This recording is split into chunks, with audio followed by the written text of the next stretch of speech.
এই যে আমরা যে সময় বসবাস করছি আখিরুজ্জামান, শেষ জামানে, এই শেষ জামানের যে সময়, এই সময়টার প্রতি আল্লাহ পাক বেশি গভীর দৃষ্টি দিতে বলছেন, কারণ এটা হচ্ছে ইতিহাসের সবচেয়ে ইম্পর্টেন্ট টাইম।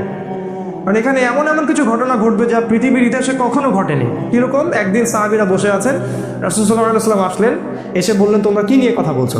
সাহাবীরা বললেন, আমরা কিয়ামত নিয়ে কথা বলছি। রাসূল সাল্লাল্লাহু আলাইহি ওয়াসাল্লাম শুনে রাখো, 10টা আলামত না দেখা পর্যন্ত কিয়ামত হবে না।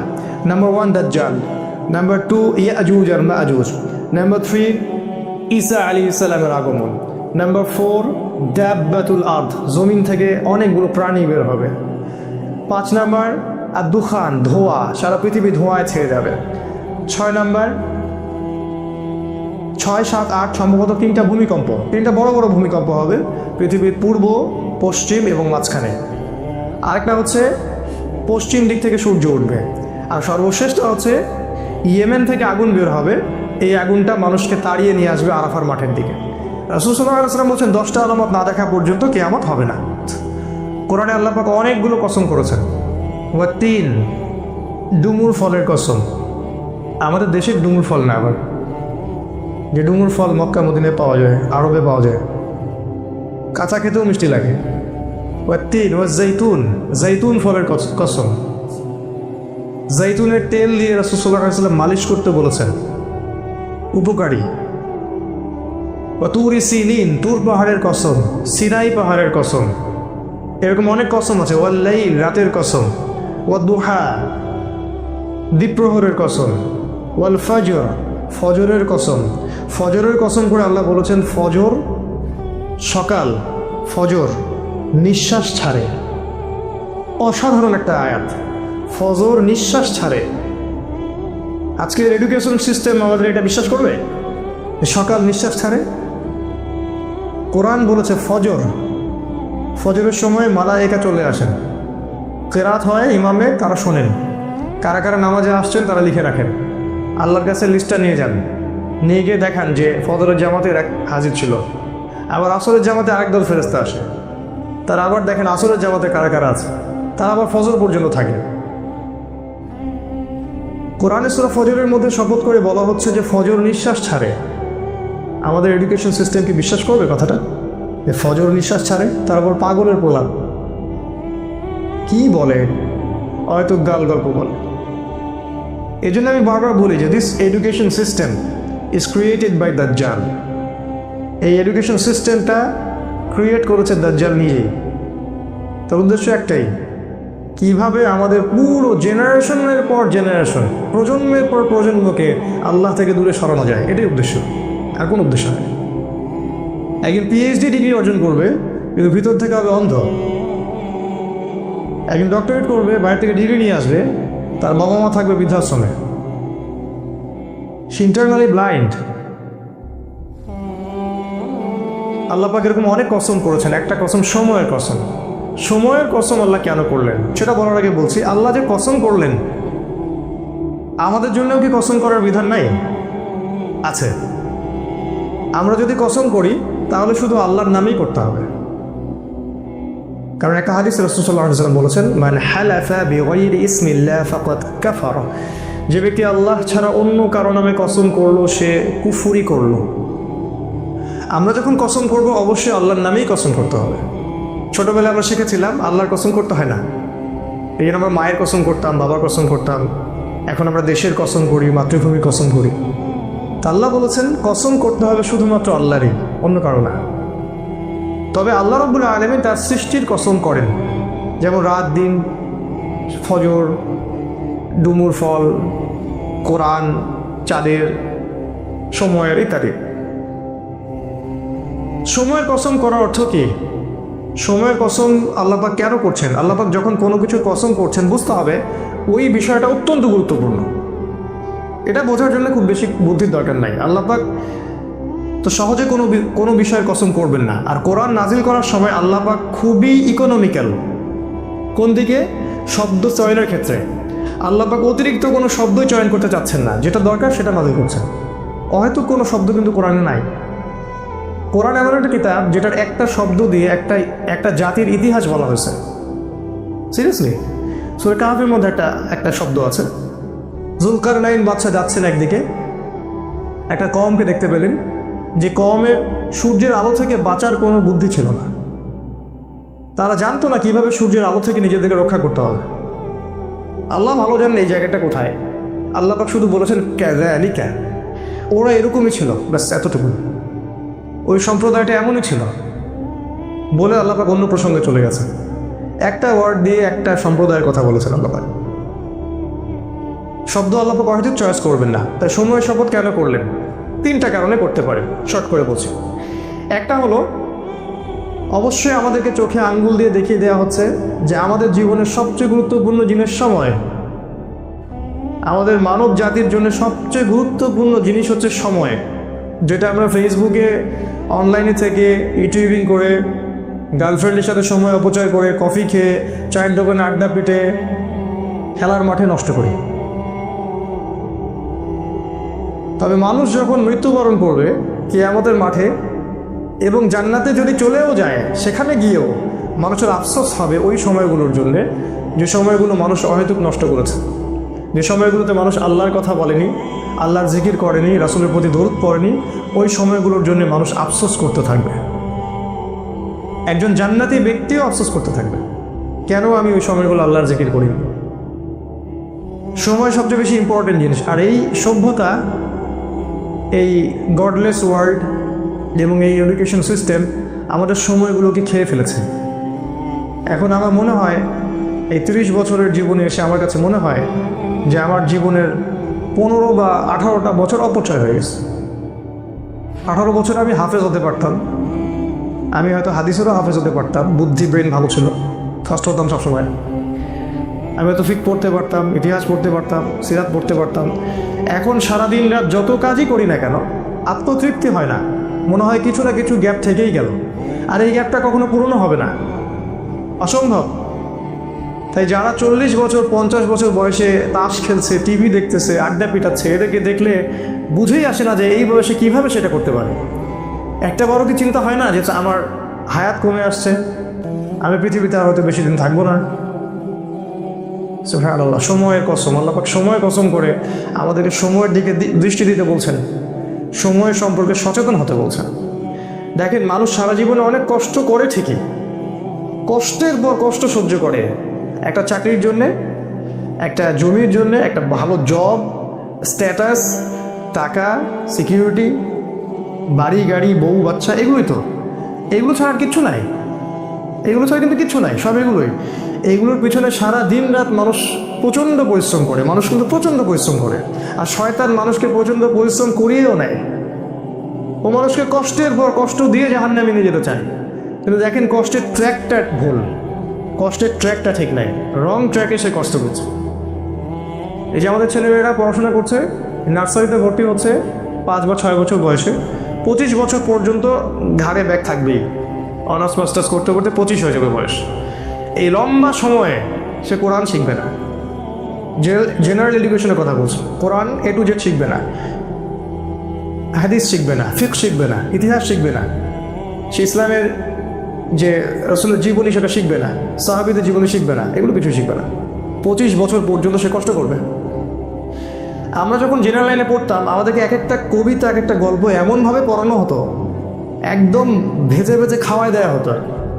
রবীন্দ্রনাথের কবিতা, নজরুলের কবিতা, জীবনানন্দ দাশের কবিতা, শেক্সপিয়ারের গল্প, তারপরে আপনার মাইকেল মধুসূদন দত্তের কবিতা। অবশ্যই এখানে ইসলামপন্থী কারো কবিতা ছিল না।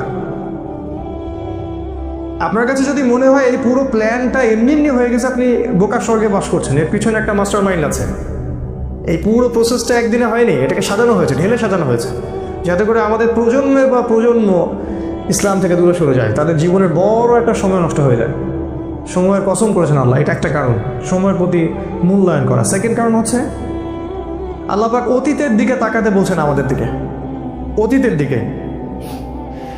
সময়ের কসম করে আল্লাহ পাক আমাদেরকে বোঝাচ্ছেন যে অতীতের দিকে তাকিয়ে দেখো, সময়ে সময়ে যারাই আল্লাহর বিধানকে অস্বীকার করেছে, আল্লাহ পাক তাদেরকে এই দুনিয়াতেও লাঞ্ছিত করেছেন, পরকালেও যন্ত্রণাদায়ক শাস্তি দিয়েছেন। আল্লাহ পাক সময়ের কসম করে আমাদেরকে হিস্ট্রি পড়তে বলছেন, ইতিহাস।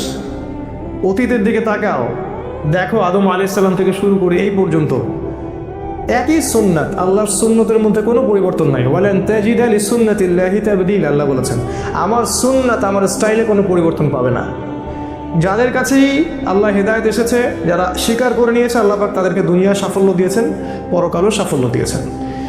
আর যারাই আল্লাহর বিধানকে অস্বীকার করেছে, আল্লাহ পাক দুনিয়াতে শাস্তি দিয়েছেন, পরকালও শাস্তি দিয়েছেন। যেমন নূহ আলাইহিস সালামের কওম আল্লাহ পাক ডুবিয়ে দিলেন। আদ জাতি প্রচণ্ড শক্তিশালী, নারিকেল গাছের সমান সমান একটা মানুষ, এর চেয়েও বড়, পাহাড়ের মধ্যে বাসা করে থাকে, আল্লাহ পাক ওদেরকে ঝড় দিয়ে উড়িয়ে দিলেন। শুআয়ব আলাইহিস সালামের কওম খুবই দাপটের জাতি, ওদের অপরাধ ছিল মানুষকে অন্যায়ভাবে মারতো। আমাদের ওই যে রিমান্ডে নিয়ে যেটা করে ওইটা করতো আর কি। রিমান্ডে নিয়ে গেলে যে পিটানটা পিটায়, এইগুলো তারা সমাজে মানুষকে পিটাইতে পারে। একজন মানুষ দোষী, দোষ তো প্রমাণ হয়নি, মারা যাবে। ধরেন একজন মানুষ খুনের কারণে বন্দী হয়েছে, প্রমাণ হয়েছে কি এখনো? আপনি মারতে পারেন না তো, মেরে আপনি জবানবন্দি নিতে পারেন না, ইসলামে হারাম চলছে, এগুলো কে বুঝাবে? শুআয়ব আলাইহিস সালামের কওম এই কাজটা করতো। আরেকটা কাজ করতো, মাপে কম দিত আর মানুষের সম্পদ লুট করতো। আমাদের এই যে ব্যাংকিং সিস্টেমের মতো, মানুষকে কলা ঝুলায় টোপ দেয়, একটা বাড়ির দাম 10 লাখ টাকা, আমরা আপনার পক্ষ থেকে বাড়িটা কিনে দিব, কিন্তু আপনাকে 10 লাখের জায়গায় 30 লাখ দিতে হবে, কারণ অতিরিক্ত যে 20 লাখ দিতে হবে এটার জন্য আমরা আপনাকে 20 বছর সময় দিচ্ছি। আর আমরা বলি হ্যাঁ তাই তো 20 বছর সময় পাওয়া যাবে, 30 লাখ অল্প অল্প করে দিব কিস্তি স্টাইলে, সমস্যা তো নাই কিছু। এই কলা ঝুলাই দিয়ে আপনার সম্পদ তারা লুটে নিল, সুদ। আরেকটা যে পেপার মানি, কাগজের টাকা। আমি তো বললাম যে আমরা সোনা নিয়ে ওদের ব্যাংকে যাই, ওদেরকে সোনা দিয়ে ডলার নেই। শুআয়ব আলাইহিস সালামের কওম এরকম কাজ করতো। আল্লাহ পাক ভূমিকম্প দিয়ে ধ্বংস করেছেন ওদেরকে, ভূমিকম্প দিয়ে। সময়ের দিকে তাকায় দেখেন, সামুদ জাতি এরকম শক্তিশালী ছিল, আল্লাহ পাক ওদেরকে বজ্রপাত দিয়ে ধ্বংস করেছেন। ফেরাউন পৃথিবীতে এমন একজন মানুষ যে মনে করতো আমি আল্লাহ, আনা রব্বুকুমুল আ'লা, আমি ছাড়া তোমাদের মহান কোনো রব নাই। আল্লাহ পাক ওকে পানিতে ডুবাই দিলেন। এখানে একটা ঘটনা আছে, অনেকদিন বলা হয়নি, বলতে যাচ্ছিলাম। ফেরাউন যখন ডুবছিল তখন কিন্তু সে ঈমান এনেছিল, এটা কি জানেন? ফেরাউন যখন ডুবছিল তখন কিন্তু সে ঈমান নিয়ে আসছিল। ফেরাউন যখন ডুবছে ও সেনাবাহিনী সহ, তখন জিবরাইল অন্যান্য ফেরেশতারা চলে আসছেন, কারণ মৃত্যু হবে, এখন জান কবজ করা হবে। এবং যারা পাপী ওদের জান কবজের সময় ওদেরকে চেহারার মধ্যে মারা হয়, প্রচণ্ড জোরে জোরে পিটানো হয়, থাপ্পড় দেওয়া হয়। ওরা দেখতে পারে, আমরা দেখতে পাবো। তো জিবরাইল আলাইহিস সালাম তাকে কাদা ছুটছিলেন, কাদা নিয়ে তার মুখে ছুটছিলেন। তো ওই সময় ফেরাউন বলেছিল যে আমানতু বিরব্বি হারুন এবং মুসা, আমি হারুন এবং মুসার রবের প্রতি ঈমান নিয়ে আসলাম। আল্লাহ পাক তখন বলছেন আলান, এখন, আল ইয়াউমা নুনাজ্জিকা ফি বাদানিকা, আজকে তোমার এই দেহকে আমি সংরক্ষণ করব, লিতাকুনা আয়া, যাতে করে তুমি নিদর্শন হও তোমার পরবর্তী জাতিদের জন্য। কিন্তু জিবরাইল আলাইহিস সালাম বলেছেন একটা হাদিসের মধ্যে, হাদিসে কুদসির মধ্যে, যে ওই সময় জিবরাইল আলাইহিস সালামও ভয় পাচ্ছিলেন, যে কারণ সে তওবা করছে, যদি আল্লাহ পাক এই সময় তার তওবা কবুল করে নেন আর তিনি যে ওকে মারছেন, যদি আল্লাহ পাক এই জন্য তাকে ধরেন, এই জন্য জিবরাইল আলাইহিস সালামও ভয় পাচ্ছিলেন। আল্লাহ পাকের রহমত এত প্রশস্ত, আল্লাহ চাইলে ওই সময় যদি তাকে মাফ করে দিতেন। জিবরাইল আলাইহিস সালাম বলছেন, যেদিন থেকে ফেরাউন বলেছে আনা রব্বুকুমুল আ'লা, ওই দিন থেকে আমি ওকে ঘৃণা করি, ওই দিন থেকে আমি ওয়েট করতেছি কখন সে মরবে, আমি আযাব দিব। তো এই যে ফেরাউন, সেও সময়ের স্রোতে হারায় গেল, নমরুদ হারায় গেল। এখনকার এই যুগের ফেরাউনরাও হারায় যাবে, এই যুগের নমরুদ যারা তারাও হারায় যাবে, কোনো কিছু সময়ের মধ্যে টিকে থাকবে না। সময়ের কসম করে আল্লাহ পাক বলছেন, এই যে হিস্ট্রি দেখো, শিক্ষা নেওয়া। আরেকটা উদ্দেশ্য হতে পারে সময়ের, সেটা হলো যে এই যে আমরা যে সময় বসবাস করছি আখিরুজ্জামান, শেষ জামানে, এই শেষ জামানের যে সময়, এই সময়টার প্রতি আল্লাহ পাক বেশি গভীর দৃষ্টি দিতে বলছেন, কারণ এটা হচ্ছে ইতিহাসের সবচেয়ে ইম্পর্টেন্ট টাইম। মানে এখানে এমন কিছু ঘটনা ঘটবে যা পৃথিবীর ইতিহাসে কখনো ঘটেনি। কীরকম? একদিন সাহাবীরা বসে আছেন, রাসূল সাল্লাল্লাহু আলাইহি ওয়াসাল্লাম আসলেন, এসে বললেন তোমরা কী নিয়ে কথা বলছো? সাহাবীরা বললেন আমরা কিয়ামত নিয়ে কথা বলছি। রাসূল সাল্লাল্লাহু আলাইহি ওয়াসাল্লাম শুনে রাখো, 10টা আলামত না দেখা পর্যন্ত কিয়ামত হবে না। নাম্বার 1 দাজ্জাল, নাম্বার 2 ইয়াজুজ আর মাজুজ, নাম্বার 3 ঈসা আলাইহিস সালামের আগমন, নাম্বার 4 দাব্বাতুল আরদ, জমিন থেকে অনেকগুলো প্রাণী বের হবে। 5 নাম্বার আর দুখান, ধোঁয়া, সারা পৃথিবী ধোঁয়ায় ছেড়ে যাবে। 6 নাম্বার 6, 7, 8 সম্ভবত 3টা ভূমিকম্প, 3টা বড় বড় ভূমিকম্প হবে পৃথিবীর পূর্ব, পশ্চিম এবং মাঝখানে। আরেকটা হচ্ছে পশ্চিম দিক থেকে সূর্য উঠবে। আর সর্বশেষটা হচ্ছে ইয়েমেন থেকে আগুন বের হবে, এই আগুনটা মানুষকে তাড়িয়ে নিয়ে আসবে আরাফার মাঠের দিকে। রাসূল সাল্লাল্লাহু আলাইহি ওয়াসাল্লাম বলছেন 10টা আলামত না দেখা পর্যন্ত কিয়ামত হবে না। এগুলো মেজর আলামত। এই জন্য এই সময়টা শেষ যুগের এই শেষ সময়টা বেশি ইম্পর্টেন্ট। এখানে এমন কিছু ঘটনা ঘটবে যেটা ইতিহাসে কখনো ঘটেনি। দাজ্জাল কখনো বের হয়নি, ইয়াজুজ আর মাজুজ এর আগে বের হয়নি, সূর্য কখনো আগে পশ্চিম দিক থেকে উঠে নাই, ধোঁয়ায় সারা বিশ্ব ছেয়ে যায়নি, জমিন থেকে বড় বড় জানোয়ার বের হওয়া শুরু হয়নি এখন। এমন হাদিস আছে যে ওরা মানুষের সাথে কথা বলবে। একজন পুরুষ ঘর থেকে বের হলে ঘরে ফিরে আসবে, বাড়ির দেওয়াল, ওই ব্যক্তির পা, অন্য জানোয়ার তাকে বলে দিবে বাড়িতে কি হয়েছিল। মানে এরকম প্রযুক্তি আসতেছে সামনে। সময়ের কসম করে আল্লাহ পাক এই শেষ জামানার দিকে আমাদেরকে তাকাতে বলছেন এবং এটা বলছেন এই শেষ জামানায়, এই জায়গাটা ভালো করে বোঝেন, এই শেষ জামানায় ইন্নাল ইনসানা লাফি খুসর, এই শেষ জামানার প্রত্যেকটা মানুষ ক্ষতির মধ্যে আছে। এটা আল্লাহ বোঝাচ্ছেন আমাদেরকে। আখিরুজ জামানের প্রত্যেকটা মানুষ ক্ষতির মধ্যে আছে। ইন্নাল ইনসানা লাফি খুসর, নিশ্চয়ই, ইন্না মানে নিশ্চয়ই, আল ইনসান মানে মানুষ, লা মানে আবার অবশ্যই, ফি মানে মধ্যে, আর খুসর মানে ক্ষতি। শাব্দিক অর্থ হয় নিশ্চয়ই মানুষ অবশ্যই ক্ষতির মধ্যে আছে। আখিরুজ জামান এমন একটা জামান, এমন একটা যুগ, যে যুগের কোনো মানুষ ক্ষতি থেকে বাইরে নয়। যতই দাড়ি টুপি পাগড়ি আর জুব্বা থাকুক না কেন, সে ক্ষতি থেকে বাইরে নয়। যে মনে করবে সে ক্ষতি থেকে বাইরে, সে বোকার স্বর্গে বাস করছে। রাসূল সাল্লাল্লাহু আলাইহি ওয়াসাল্লাম কি বলেননি আখিরুজ জামানের একটা ব্যক্তি খুঁজে পাওয়া যাবে না যে সুদ থেকে মুক্ত থাকতে পারবে? তিনি কি বলেননি এই জামানার সবচেয়ে বেশি হবে মেয়েরা, এবং মেয়েরা নগ্ন হয়ে বাইরে ঘুরবে। মুমিন ভাই, মুমিন স্বামী তাকে বাড়িতে রাখতে পারবে না, সে দায়ুসে পরিণত হবে, কিছু করতে পারবে না। শেষ জামানায় দাজ্জাল এবং তার সেনাবাহিনীরা এমনভাবে সারা বিশ্ব শাসন করবে, এতে গ্রিপ থেকে মুমিন বের হতে পারবে না।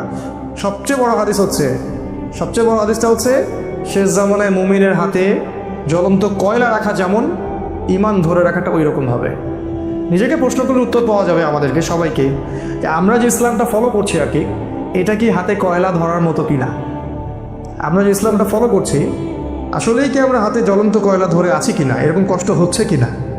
যদি কষ্ট হয় সুসংবাদ আপনার জন্য, যদি কষ্ট হয় তাহলে আপনার জন্য সুসংবাদ, আপনি সেই ব্যক্তি যার কথা রাসূল বলেছেন।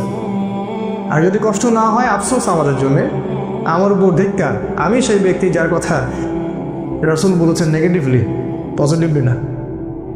কি বলেছেন রাসূল সাল্লাল্লাহু আলাইহি ওয়াসাল্লাম? সকালে মুমিন থাকবে, বিকালে কাফের হয়ে যাবে। বিকেলে কাফের থাকবে, সকালে মুমিন হবে। ইয়াবিউ রাজুলু দীনাহু লিআরাদি দুনিয়া, দুনিয়ার বিনিময়ে একজন ব্যক্তি তার দিনকে বিক্রি করে দেবে। এই হলো আখিরুজ জামান। এই জামানার প্রত্যেকটা মানুষ ক্ষতির মধ্যে। তবে আল্লাহ পাক বলেছেন 4 শ্রেণীর মানুষ নয়। 4টা কাজ যারা করবে একই সাথে, 4টা কাজ, 4টার মধ্যে যে কোনো একটা নয়, 4টা কাজই একই সাথে এট দ্য সেম টাইম, 4টা কাজ যারা করতে পারবে এবং এর উপর ইস্তেকামাহ দৃঢ় থাকতে পারবে, তারাই ক্ষতি থেকে বেঁচে থাকবে। তার মধ্যে নাম্বার 1 হচ্ছে ইল্লাল্লাযীনা আমানু, ঈমান। ঈমানটা কেন এখন আমি বুঝি। এই ওয়ার্ল্ডটাকে রিড করতে হলে, এই বিশ্বে আসলেই কি হচ্ছে এটা বুঝতে হলে আপনার ভিতর থেকে একটা নলেজ দরকার, ইন্টারনাল একটা লাইট দরকার। যার ভিতরে ঈমান নাই তার ভিতরে আল্লাহর পক্ষ থেকে নূর আসবে না, পসিবল না। যার ভিতরে, হৃদয়ের ভিতরে ঈমান নাই, আল্লাহর পক্ষ থেকে লাইট বা নূর আসবে না। আর আল্লাহর পক্ষ থেকে কলবের মধ্যে নূর না আসলে সে ভিতর থেকে দেখতে পারবে না আসলে কি হচ্ছে। যেমন আমাদের মেয়েদের কথা বলা হচ্ছে মিডিয়ায়, মেয়েরা অনেক এগিয়ে যাচ্ছে, প্রোগ্রেস, প্রগতি, সমান তালে চলছে, সম অধিকার, অগ্রগতি, তাই না? কিন্তু কোরআন, সুন্নাহ এবং আখিরুজ জামান স্টাডি করলে আমরা দেখছি যে মেয়েরা এগিয়ে যাচ্ছে ঠিকই, কিন্তু জাহান্নামের দিকে। এই যে চিন্তার জগতের বিশাল একটা পরিবর্তন। এক শ্রেণীর মানুষের কাছে এটা প্রোগ্রেস, আর আমি বলছি এটা জাহান্নামের রাস্তা। বিশাল একটা পার্থক্য না? এই পার্থক্যের কারণ হচ্ছে যে মন্তব্যটা করেছে সে বাহ্যিক দৃষ্টিতে করেছে, কিন্তু আমরা কোরআন সুন্নাহ থেকে ঘেটে ইন্টারনাল অবজারভেশন থেকে মন্তব্যটা করলাম। এই ইন্টারনালি লাইট পেতে হলে আমাকে নূর দরকার, আর নূর আসবে আল্লাহর পক্ষ থেকে। আর কখন আসবে? যখন আপনি কোরআনের কাছে আসবেন, যখন ঈমান নিয়ে আসবেন। ইল্লাল্লাযীনা আমানু, এই হলো প্রথম। আর হাদিসে আছে, হাদিসে জিবরিলের মধ্যে ইমানের 6টা পিলার। তো অনেকেই জানি না ইমানের 6টা পিলার হচ্ছে, 1 নাম্বার আমানতু বিল্লাহ, আল্লাহর প্রতি বিশ্বাস করা, তার ফেরেশতাগণের প্রতি বিশ্বাস করা, তার আসমানি কিতাবগুলোর প্রতি বিশ্বাস করা, রসুলগণের প্রতি বিশ্বাস করা, পরকালের প্রতি বিশ্বাস করা এবং তাকদীরের ভালো মন্দের প্রতি বিশ্বাস করা। এই 6টা পিলারকে বিশ্বাস করার নাম ঈমান। এখানেও 3টা কথা আসবে, শুধু বিশ্বাস করা না, হৃদয়ে বিশ্বাস করা, মুখের স্বীকৃতি দেয়া, হৃদয়ে আগে বিশ্বাস করা, মৌখিক স্বীকৃতি দেয়া এবং কাজে বাস্তবায়ন করা। শুধু বললেই হবে না যে আমি মুমিন, কাজে প্রমাণ করতে হবে। কিছু মানুষ আছে আমাদের বলে যে আমি তো গুনাহ করিনি, নামাজ পড়ার কি দরকার আছে, আমি তো খারাপ কাজ করি না, আমি তো সারাদিন ভালো কাজ করি, জনকল্যাণমূলক কাজ করি, আমি তো জননেতা, নামাজের তো প্রয়োজন নাই। নামাজ তাদের জন্য যারা গুনাহ করে, ওদের গুনাহ মাফ করানোর প্রয়োজন আছে, তারা যাবে নামাজে, আমি নামাজে যাবো কেন? কিছু মানুষ আছে কোরআন সুন্নাহ ইসলামকে এর সামনে আত্মসমর্পণ তো করবেই না, বলে যে আমি মানবতার কল্যাণে কাজ করি, আমি জনকল্যাণমূলক কাজ করি, আমি গাছ লাগিয়ে দিই, আমি কম্বল বিতরণ করি, আমি কত ভালো কাজ করি। এগুলো তো ভালো কাজ, আমি তো সদা সত্য কথা বলি, ব্যবসায়ী হালাল খাই, আমার নামাজের তো দরকার নেই। ইমানের একটা পিলার হচ্ছে মনে বিশ্বাস, মুখে স্বীকৃতির সাথে সাথে কাজে অবশ্যই বাস্তবায়ন করতে হবে। এই কাজে বাস্তবায়ন করতে গিয়ে কিছু মানুষ শৈথিল্যবাদী হয়ে যাবে আর কিছু মানুষ হয়ে যাবে চরমপন্থী। আমাদেরকে বলতে হবে মধ্যমপন্থী, খুব চরমপন্থীও না আবার শৈথিল্যবাদীও না। কারণ আল্লাহ পাক এই উম্মতকে বলেছেন উম্মাতান ওয়াসাতা লিতাকুনু শুহাদা আলান নাস, তোমরা হচ্ছে মধ্যমপন্থী উম্মত, তোমাদেরকে অন্যান্য উম্মতগুলোর উপরে সাক্ষী হিসেবে উপস্থাপন করা হবে। 1 নাম্বার, ক্ষতি থেকে বেঁচে থাকবে তারাই যারা মুমিন, এই 6টা পিলারের প্রতি বিশ্বাস করে, তারপরে মুখে স্বীকৃতি দেয় এবং কাজে বাস্তবায়ন করে। 2 নাম্বার, ওয়া আমিলুস সলিহাত, ঈমান আনার সাথে সাথে যারা সৎ আমল করে। এখন আমিলুস সলিহ এর সংজ্ঞা কি? এক কথায় খুব সহজ করে যদি সংজ্ঞা বলি তাহলে যে আমল বা যে কাজগুলো আল্লাহ অনুমোদন করেছেন, তার রাসূল অনুমোদন করেছেন, বা রাসূলুল্লাহ সাল্লাল্লাহু আলাইহি ওয়াসাল্লাম করেছেন বা করতে বলেছেন অথবা মৌন সম্মতি দিয়েছেন। সোজা সিম্পল, যে প্রত্যেকটা কাজ আল্লাহর রাসূল সাল্লাল্লাহু আলাইহি ওয়াসাল্লাম আল্লাহর বিধানের আলোকে আমাদেরকে করতে বলেছেন, অথবা নিজে করেছেন, অথবা কেউ করেছেন তিনি মৌন সম্মতি দিয়েছেন, এই ধরনের কাজগুলোকে বলা হয় আমলুস সালেহ। যেমন 5 ওয়াক্ত সালাত, রমাদান মাসের সওম, রমাদান মাসের কথা আসলে আমরা একটা দোয়া করে নেই, আল্লাহুম্মা, বলুন আমার সাথে, আল্লাহুম্মা বাল্লিগনা ফি রমাদান ওয়া বারিক লানা ফিহি, আমিন। অর্থ হচ্ছে আল্লাহ আমাদেরকে রমাদান পর্যন্ত পৌঁছে দিন এবং সেখানে বরকত দিন। রমাদানের আগ থেকেই রাসূল সাল্লাল্লাহু আলাইহি ওয়াসাল্লাম এই দোয়াটা করতেন, আল্লাহ আমাদেরকে রমাদান পর্যন্ত পৌঁছে দিন এবং সেখানে বরকত দিন, এবং আল্লাহ পাক আমাদের জীবনে রমাদানের সংখ্যা বাড়িয়ে দিন, আল্লাহুম্মা আমিন। যেটা বলছিলাম, আমলুস সালেহের মধ্যে আছে সালাত, আছে সওম, ফরজের কথা বলছি, আছে যাকাত, সামর্থ্য হলে যাকাত দিবেন, সামর্থ্য হলে হজ করবেন, উমরা করবেন, সদা সত্য কথা বলা, পিতামাতার খেদমত করা, আল্লাহর বিধানের উপর দৃঢ় থাকা, সুন্নাহ অনুযায়ী জীবন গড়া, এই প্রত্যেকটা কাজই আমলুস সালেহ। এমনকি বাথরুমে যদি কেউ প্রবেশ করে এবং প্রবেশ করার সময় যদি কেউ এই দোয়াটা পড়ে, বিসমিল্লাহ আল্লাহুম্মা ইন্নী আউযু বিকা মিনাল খুবসি ওয়াল খাবাইস, এই টয়লেট করার কাজটাও তার আমলুস সালেহ। টয়লেট করার সময় বের হওয়ার পরে যদি সে বলে গুফরানাকা, অথবা একটা দোয়া আছে আলহামদুলিল্লাহিল্লাযী আযহাবা আনিল আযান ওয়া আফানি, এই কথাগুলো যদি বলে সেটাও আমলুস সালেহ। স্ত্রী সহবাস করবে কেউ, স্ত্রী সহবাস করা, স্ত্রীকে চুমু খাওয়া, এটাও আমলুস সালেহ। স্ত্রীর হাত ধরে বসে থাকা আমলুস সালেহ, স্ত্রীর হাত ধরে চাঁদ দেখতে যাওয়া, তার সাথে গল্প করা, সময় কাটানো আমলুস সালেহ। স্ত্রী সহবাস করার আগে কেউ যদি দোয়া পড়ে বিসমিল্লাহ আল্লাহুম্মা জান্নিবনা শাইতান ওয়া জান্নিবিশ শাইতান মা রাযাকতানা, তার সহবাসটার জন্য সে নেকি পাবে, সেক্স করলে নেকি পাবে। সাহাবীরা অবাক হয়ে জিজ্ঞাসা করলেন এটাও নেকির কাজ? আল্লাহ রাসূল বললেন এই কাজটা যদি তুমি স্ত্রী ছাড়া অন্য কারোর সাথে করতা তাহলে কি সেটা জেনা হতো না, গুনাহ হতো না? সাহাবীরা বললেন হ্যাঁ হতো। যদি তাই হয় তাহলে স্ত্রীর সাথে করলে ওটা নেকি হবে। ইসলামের মতো সহজ রিলিজিয়ন কোথাও পাবেন না। খেতে বসেছেন, খাবেন, খিদা লাগছে এই জন্য খাবেন, বিসমিল্লাহ বললেন, খাওয়া শুরু করলেন, প্রথম লোকমার সাথেই বললেন আলহামদুলিল্লাহ, আল্লাহ পাক বলছেন আল্লাহ ওই বান্দার প্রতি সন্তুষ্ট হয়ে যান। আমল সালেহ, কোরআন তেলাওয়াত করছেন, আমল সালেহ, প্রতি হরফে 10 নেকি পাচ্ছেন। জিকির করছেন, সুবহানাল্লাহ, আলহামদুলিল্লাহ, আমল সালেহ। সারাদিন আপনি যদি রাসূলের স্টাইল ফলো করেন, সকাল থেকে নিয়ে একদম ঘুমানো পর্যন্ত, ঘুমাবেন, ঘুম তো রেস্ট, ঘুমানোর আগে একটু ওযু করলেন, বা ওযু সম্ভব না আপনি দোয়াগুলো পড়লেন, পরে ফু দিলেন, সূরা বাকারার শেষ 2 আয়াত পড়লেন, বিসমিল্লাহ আল্লাহুম্মা বিসমিকা আমুতু ওয়া আহইয়া, পরে ঘুমিয়ে গেলেন।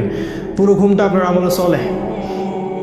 ওই ঘুমের মধ্যে যদি আপনি স্বপ্ন দেখেন, স্বপ্নে আপনি জেনা করতেছেন, ওটার জন্য কোনো দোষ নাই, ওটার জন্য কোনো দোষ নাই, মাফ হয় না স্বপ্ন অনেক সময়, ওটার জন্য কোনো গুনাহ নাই, কারণ আপনি দোয়া পড়ে ঘুমিয়েছেন, শয়তান আপনাকে ডিস্টার্ব করেছে। এরকম প্রতিটা কাজ, যেই কাজগুলো রাসূল সাল্লাল্লাহু আলাইহি ওয়াসাল্লাম করেছেন বা করতে বলেছেন, অথবা মৌন সম্মতি মানে সম্মতি দিয়েছেন ঠিক আছে করতে পারো, সেগুলো আমল সালেহ। আরেকটা জিনিস আছে, একই সাথে আল্লাহ এবং তার রাসূল যে কাজগুলো করতে নিষেধ করেছেন, যে কাজগুলো করতে নিষেধ করেছেন, যে কাজগুলো করার ব্যাপারে শাস্তির কথা বলেছেন, সেই প্রত্যেকটা কাজ ছেড়ে দেওয়াও আমল সালেহ। যেমন রাসূল বলেছেন যে শিরিক করো না, শিরিক না করা আমল সালেহ। সুদ খেও না, সুদ যে আপনি খাচ্ছেন না এটাই আমল সালেহ। সুদ আপনি খাচ্ছেন না, সুদ খাবো না বলে অন্য একটা আপনি রিজিকের সোর্স খুঁজেছেন, যে আমি সুদে থাকতে চাই না এই জন্য আমি কলা বিক্রি করি, ওই কলা বিক্রি করাটা আপনার আমল সালেহ। এবং আপনি আল্লাহর কাছে মর্যাদা পান ওই কোটটাই পড়া ব্যাংক অফিসারের চাইতে। কোটটাই পড়া ব্যাংকের অফিসার আল্লাহর কাছে রক্ত চোষা প্রাণীর মতো। কোরআনের ভাষায় বললে হয়তো অনেকে কষ্ট পাবেন, আল্লাহ পাক বলেছেন জানোয়ারের মতো। আল্লাহ পাক বলেছেন জানোয়ারের মতো, সূরা আরাফ আয়াত নাম্বার 179। মাঝে মাঝে একটু হিট দিয়ে কথা বলতে হয় বলে আল্লাহ এগুলো কথা বলেন। তো এই যে আমরা অন্যায় থেকে দূরে থাকছি, এটাও আমাদের চলে। ওই যে টাকনুর নিচে কাপড় পরলে গোনা হয়, আপনি প্যান্টটা কেটে নিলেন, এটাই আমাদের চলে, কারণ আপনি টাকনুর নিচে কাপড় পরতে চাচ্ছেন না। দাড়ি শেভ করতে হয় না, এই জন্য আপনি ছেড়ে দিয়েছেন। দাড়ি যতদিন থাকবে আপনি আমল সালেহের মধ্যেই আছেন, কন্টিনিউয়াসলি নেকি লেখা হচ্ছে। আর এইটা একমাত্র সুন্নাহ যেটা মৃত্যুর পর আপনার পরিচয় বলে দিবে আপনি মুসলিম না মুসলিম। যে একমাত্র সুন্নাহ, ভিজিবল সুন্নাহ, যেটা নিয়ে আমরা কবরে যাব। আর কোনো সুন্নাহ নিয়ে আমরা কবরে যাচ্ছি না, ভিজিবল, দেখা যাচ্ছে না। একমাত্র সুন্নাহ যেটা দেখা যাচ্ছে, এটা নিয়ে কবরে যাবে মানুষ। পাগড়ি নিয়েও যাবে না কবরে, জুব্বা নিয়েও যাবে না কবরে। তো যেটা বলছিলাম যে আপনি যে অন্যায়গুলো, এগুলো থেকে যে দূরে থাকছেন, এটা আমল সালেহ। সেটা প্রত্যেকটা অন্যায় হোক না কেন, যত বড় স্কেলেই হোক আর যত ছোট স্কেলেই হোক। তাহলে আমল সালেহ আমি মনে হয় বোঝাতে পেরেছি। যে আমলগুলো রাসূল করেছেন, করতে বলেছেন অথবা সম্মতি দিয়েছেন, সেগুলো আমল সালেহ। একই সাথে যেগুলো রাসূল নিষেধ করেছেন, এগুলো ছেড়ে দেওয়াও আমল সালেহ। আরেকটা বিষয় আছে, সেটা হলো যে আমলে সালেহ এর বিপরীত জিনিসকে বলা হয় বেদাত। যখন কোনো ব্যক্তি আমলে সালেহ করে না, অন্য কোনো পদ্ধতি অবলম্বন করে যেটা আল্লাহ এবং তার রাসূল অনুমোদন করেননি ইসলামে, এটাকেই বেদাত বলা হয়। এটা সংখ্যার ক্ষেত্রে হতে পারে, সময়ের ক্ষেত্রে হতে পারে, এটা পদ্ধতির ক্ষেত্রে হতে পারে। যেমন দরুদ পাঠ করাটা ইবাদত, কিন্তু মিলাদ মাহফিলের স্টাইলে দরুদ পড়াটা বেদাত। একজন ব্যক্তি দোয়া করবে, একাকী দোয়া করতে পারে, মাশাআল্লাহ, কোনো সমস্যা নেই, কিন্তু সম্মিলিতভাবে একটা সিস্টেম তৈরি করে নেয়া এটা বেদাত। একজন মানুষ ধরেন রোজা রাখবে, ভালো কাজ, এটা একটা নির্দিষ্ট দিনকে বেছে নিল, এই দিনে আমি 1000 রাকাত নামাজ পড়বো, এই দিনে আমি হালুয়া রুটি খাবো, এই দিনে রোজা রাখবো, সিস্টেমটা বেদাত। অর্থাৎ আমল সালেহ এর বিপরীতটাই কিন্তু বেদাত। আমল সালেহ এর পরিণাম জান্নাত, বেদাতের পরিণাম কিন্তু জাহান্নাম। আল্লাহ পাক আমাদেরকে হেফাজত করুন। এই হলো 2 নাম্বার, ঈমান এবং আমল সালেহ। আর 2টা আছে, শর্ট করে দিচ্ছি। 3 নাম্বার ওয়াতাওয়াসাউ বিল হক। তারা ক্ষতি থেকে বেঁচে থাকবে শেষ জামানায় যারা নিজেরা আগে হকের উপরে থাকে, নিজেরা আগে হকের উপরে দৃঢ় থাকে, পাহাড়ের মতো, খিদির আলাইহিস সালামের মতো। ওই যে পাহাড়ের পাথরের উপর বসেছিলেন, রকের উপরে, নিজেরা দৃঢ় থাকে এবং এরপরে অন্যদেরকে হকের দিকে ডাকে, এরা ক্ষতি থেকে বেঁচে থাকবে। যারা ঈমান এনেছে, এরপর আমল সালেহ করছে, এখন মাশাআল্লাহ পরিবার গঠন করে ফেলেছে, নিজের যোগ্যতা হয়ে গেছে, নিজে হকের উপর আছে মাশাআল্লাহ, এবার মানুষকে সে হকের দিকে ডাকছে। কারণ ডাকার কাজটা তো স্কুল বয়দের কাজ না, এটা স্কলারদের কাজ। কারণ যদি আমরা দাওয়াত দেওয়ার যোগ্যতা অর্জন না করি, তাহলে আমি মানুষকে ভুল পথে দাওয়াত দিব। সিম্পল। আমি যদি ইংরেজির প্রফেসর হতে চাই, আমাকে ইংরেজির উপর আরও বড় ডিগ্রি নিতে হবে, তারপরে আমাকে ক্লাস নিতে হবে। তাই আমরা নিজেরা যদি আগে এগুলোর উপর স্টিল থাকি, তারপরে আমরা যখন মানুষকে দাওয়াত দিব, যোগ্যতা অর্জন করব, জ্ঞান অর্জন করব, তখন মানুষ সঠিক পথের দিকে আমরা ডাকতে পারবো। আর এই জায়গায় কিন্তু সমস্যা আছে, আমরা দাওয়াটা খুব পছন্দ করি, তো যোগ্যতা থাক বা না থাক একটু সুর করে বলতে পারি, পড়াশোনা থাক বা না থাক, হ্যাঁ পড়াশোনা খুব একটা নাই, সুর আছে গলার মধ্যে। সারা দেশব্যাপী দাওয়াতি কাজ করা হচ্ছে, অসংখ্য মানুষ জিকিরের নামে প্যান্ডেলে উঠে লাফাচ্ছে, অসংখ্য মানুষ ইসলামের নামে দলীয় তাকনিতে যাচ্ছে, অসংখ্য মানুষ জিহাদের নামে জঙ্গিবাদে যাচ্ছে। প্রত্যেকটা জায়গায় সমস্যা সৃষ্টি হচ্ছে। কারণ কি? কারণ যে দাওয়াত দিচ্ছে সে জানে না আসলে সঠিকভাবে দাওয়াত দেওয়ার ম্যাথোডোলজিটা কী। কোথা থেকে শিখবো? আল্লাহ রাসূল থেকে শিখবো, অন্য কারো কাছে যাওয়ার দরকার নেই। শুধু রাসূল সাল্লাল্লাহু আলাইহি ওয়াসাল্লামের জীবনের দিকে তাকাবেন, জীবনের কোন জায়গায় কোন অবস্থায় তিনি কিভাবে দাওয়াত দিয়েছেন, ব্যাস। জীবনের কোন সিচুয়েশনে তিনি কেমন করে দাওয়াত দিয়েছেন। মক্কায় তিনি মূর্তির সামনেও নামাজ পড়েছেন 13 বছর, তখন মূর্তি ভাঙার মতো সিচুয়েশন ছিল না। মদিনায় খেলাফত কায়েম হওয়ার পরে আবার যখন মক্কা পুনরুদ্ধার করা হলো, তখন তিনিই আবার মূর্তি ভেঙে দিলেন, নিজের হাতেই মূর্তি ভাঙলেন, যা আল হক ওয়া যাহাকাল বাতিল বললেন। তাহলে দুটা সিচুয়েশন আলাদা ছিল। দায়ীকে বুঝতে হবে তার যোগ্যতা কতটুকু, তাকে কোন সিচুয়েশনে কি বলা যাবে কি বলা যাবে না, কি কোন দিকে মানুষকে ডাকতে হবে, কোন সময়ে কোন দিকে দাওয়াত দিতে হবে। এখন উম্মার যে সময়, এই সময়টা মানুষকে ছোট ছোট ইখতিলাফি বিষয়ের দিকে মতভেদ করার সময় নয়। এখন আমরা এমন একটা সময়ে আছি যে আমরা এন্ড টাইম, শেষ সময়ের দিকে যাচ্ছি, যখন সারা বিশ্ব একত্রিত হয়ে আমাদের বিরুদ্ধে প্রোপাগান্ডা চালাচ্ছে। আর এই সময় যদি আমরা বিভিন্ন দলে উপদলে ভাগ হয়ে থাকি, তাহলে আমাদের ওই যে হাওয়া বেরিয়ে যাবে, আল্লাহ পাক সূরা আনফালে বলেছেন, বাতাস বের হয়ে যাবে, হাওয়া বের হয়ে যাবে, তোমরা পাগুলো স্থলিত হবে, এক ভাইকে মারবে আরেক ভাই হাসবে, এক ভাইকে মারবে আরেক ভাই হাসবে, বলবে আমাকে তো মারে নাই, আমার দলকে তো কিছু বলেন, সমস্যা নেই। তো বোকা বুঝতে পারেনি যে পরে ওর কাছে ওরা আসতেছে। তো এইটা হবে। তাহলে হকের দাওয়াত দেওয়ার আগে আমাদেরকে হকটাকে চিনতে হবে, হক চিনতে হবে, এবং এর উপরে আগে নিজেদেরকে দৃঢ় থাকতে হবে, তারপরে গিয়ে আমাদেরকে অন্যকে দাওয়াত দিতে হবে। এবং দাওয়াত দেওয়ার সময় আমাকে পরিবেশ পরিস্থিতি এবং সময় বুঝতে হবে, কোন সময়ে কোন প্রেক্ষাপটে কিসের দাওয়াত দিতে হবে। এবং এই দাওয়াত দেওয়ার সময় হতে হবে মানুষের সাথে নরম, উদার। একটা মানুষ এখনও ইসলামের বেসিক কোনো বিষয় জানেই না, ধরেন সে সলাতই আদায় করে না, এখন আপনি কি সবার আগে ওকে সলাতের দিকে ডাকবেন, নাকি ওকে আপনি বুকে হাত বাঁধা শেখাবেন? কি করবেন বলেন তো? আপনার বুদ্ধিমানের কাজ কি? অ্যাটলিস্ট তাকে আগে সলাতের দিকে তো ডাকবেন।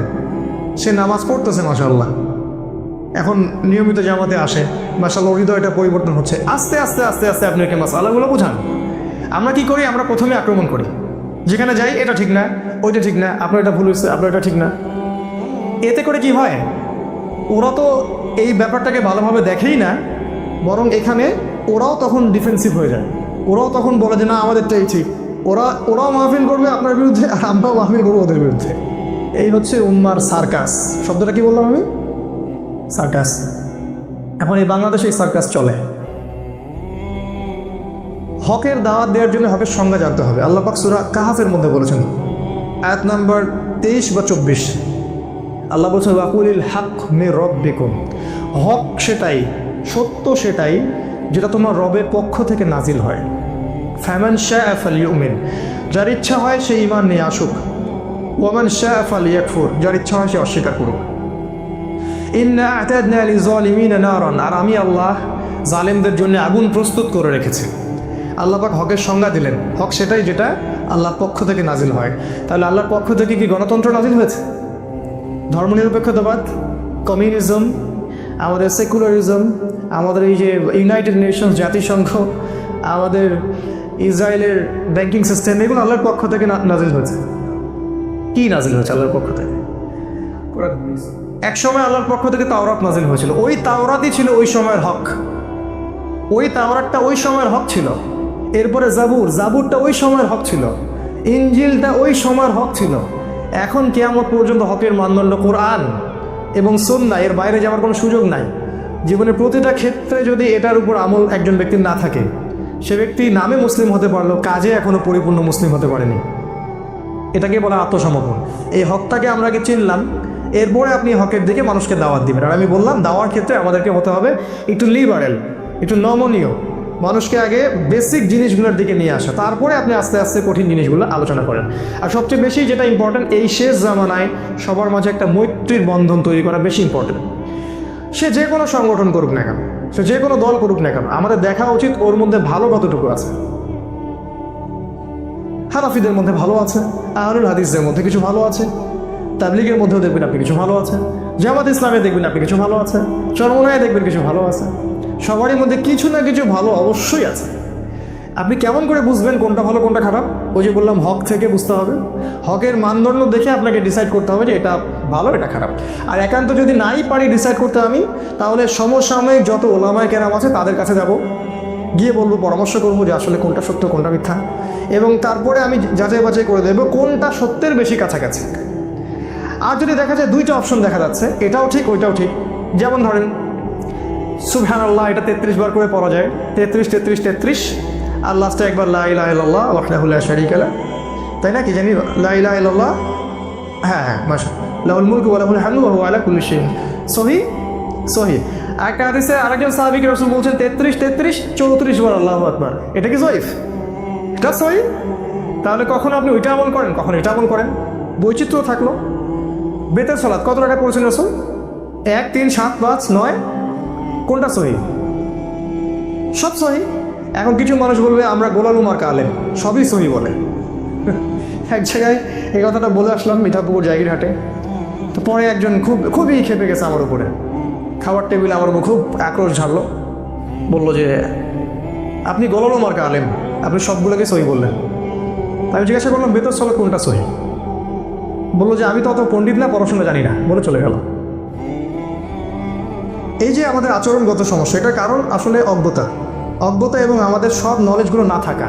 এরকম প্রতিটা মাসালা আপনি দেখবেন, ওই যে পায়খানা করতে বসা থেকে শুরু করে ঘুমানো পর্যন্ত যতগুলো আমল আমরা করি, প্রতিটা আমলেই একাধিক অপশন আছে।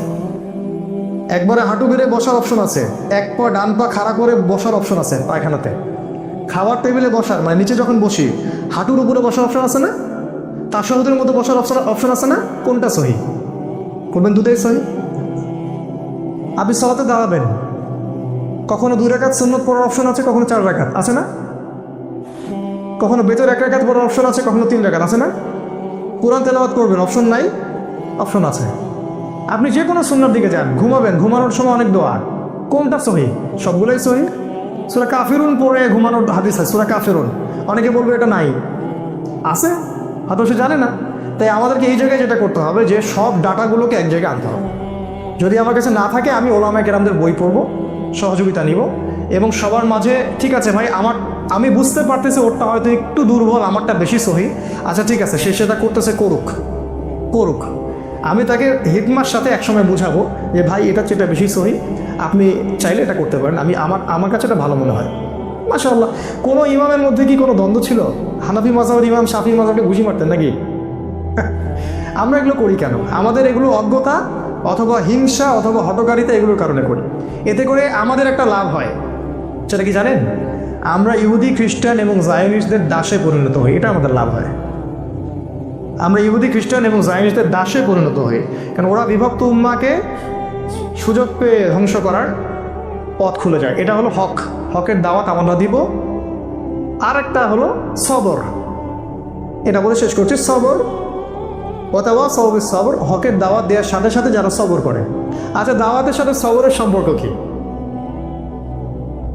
রংপুরে কুকুরের সংখ্যা বেশি হচ্ছে না? আমাদের এলাকায় একই অবস্থা।